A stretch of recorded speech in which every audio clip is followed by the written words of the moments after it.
Le gouvernement et le patronat guinéen ont déjà pris connaissance de la plateforme revendicative du mouvement syndical. La CNTG et l'USTG ont mis sur table l'épineuse question du prix du carburant à la pompe.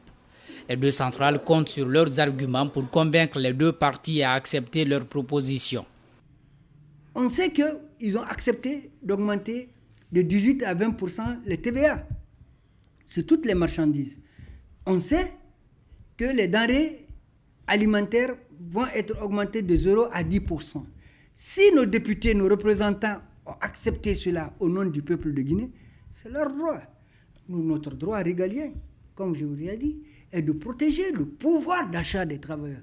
Donc tout cela va rentrer en jeu pour dire qu'il faut que le prix du carburant baisse. Les discussions s'ouvrent ce 25 janvier et devraient porter sur les anciennes et nouvelles revendications.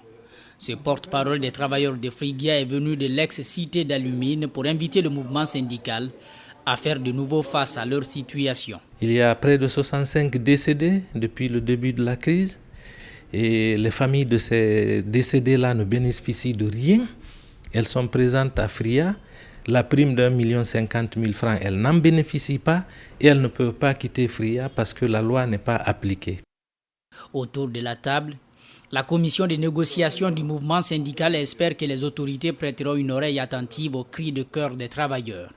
Elle n'exclut pas cependant de faire pression au cas où le dialogue ne prospérait pas. Le message qu'on a lancé à nos travailleurs de rester sereins, vigilants et mobilisés.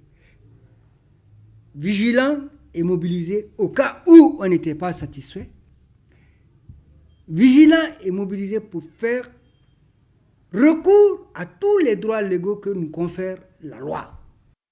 En mars 2015, les syndicalistes avaient obtenu du gouvernement un engagement pour le respect des statuts particuliers des personnels de la santé et de l'éducation.